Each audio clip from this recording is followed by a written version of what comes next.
Okay, I dressed out the bike and was getting it ready for a test ride. I checked the tire pressures and I noticed the chain was a little bit loose, a little bit slack. So I jacked the bike up in the air, spun the rear wheel, and the rear wheel didn't spin. I mean, it was locked up really, really tight.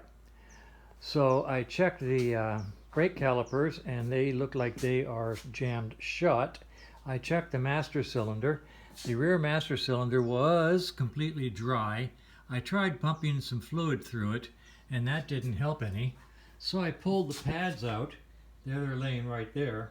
So right now the rear tire has no pads in the brake calipers, so there's no contact there. You can probably see that the rotor is free, nothing's holding it. And at this point in time, it still won't spin. I'm pushing the rear wheel, and that's about the best I can get out of it. It just won't spin. I disconnected the chain. The chain is off the bike, so it's not chain holding it. But that's about it. I think I'll probably pull the rear wheel and take a look at the bearings and or how it is put together to make sure that nobody's messed anything up in here, especially with the speedometer drive, which is sometimes put together wrong. So that's where we are. I'm getting ready to take the rear wheel off the bike to try to figure out why it won't spin.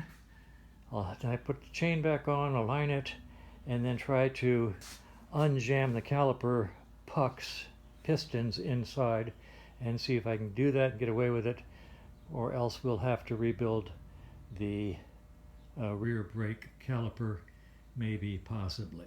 I'll let you know how it goes.